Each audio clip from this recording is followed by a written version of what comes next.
Neemias capítulo 2. Sucedeu, pois, no mês de Nisã, no ano 20º do rei Artaxerxes, que estava posto vinho diante dele, e eu tomei o vinho e o dei ao rei.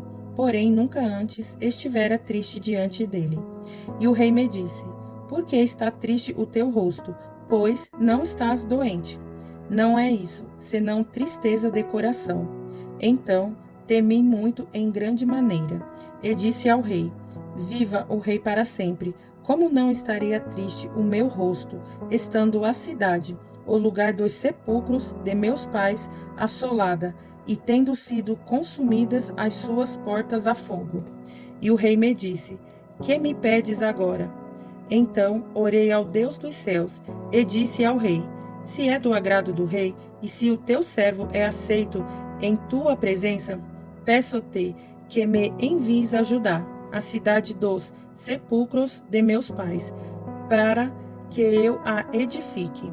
Então o rei me disse, estando a rainha assentada junto a ele: Quanto durará a tua viagem, e quando voltarás?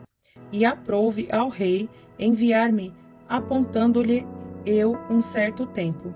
Disse mais ao rei: Se ao rei parece bem, deem-se-me cartas para os governadores da além do rio, para que me deem passagem até que chegue a Judá, como também uma carta para Asaf, guarda do jardim do rei, para que me dê madeira para cobrir as portas do paço da casa e para o muro da cidade, e para a casa em que eu houver de entrar.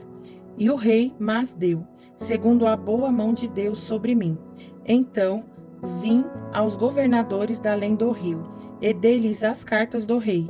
E o rei tinha enviado comigo chefes do exército e cavaleiros. O que, ouvindo Sambalate, o Horonita, e Tobias, o servo amonita, lhes desagradou com grande desagrado, que alguém viesse a procurar o bem dos filhos de Israel. E cheguei a Jerusalém, e estive ali 3 dias, e de noite me levantei, eu e poucos homens comigo, e não declarei a ninguém o que o meu Deus me pôs no coração para fazer em Jerusalém. E não havia comigo animal algum, senão aquele em que eu estava montado. E de noite saí pela porta do vale, para a banda da fonte do dragão, e para a porta do monturo, e contemplei os muros de Jerusalém, que estavam fendidos, e as suas portas que tinham sido consumidas pelo fogo.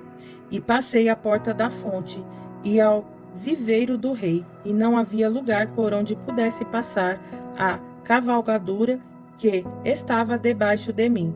Então, de noite subi pelo ribeiro e contemplei o muro, e voltei e entrei pela porta do vale, e assim voltei.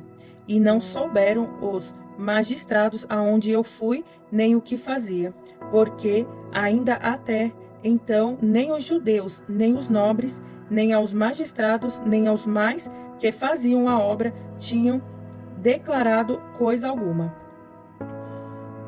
Então lhes disse: Bem vedes vós a miséria em que estamos em Jerusalém. Está assolada, e que as suas portas têm sido queimadas.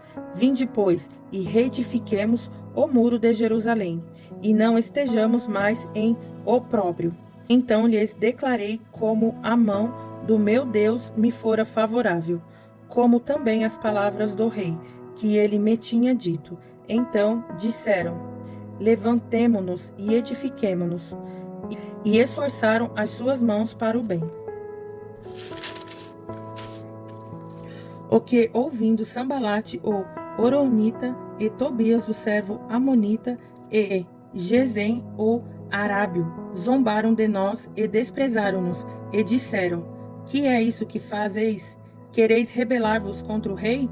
Então lhes respondi e disse: O Deus dos céus é que nos fará prosperar, e nós, seus servos, nos levantaremos e edificaremos. Mas vós não tendes parte, nem justiça, nem memória em Jerusalém.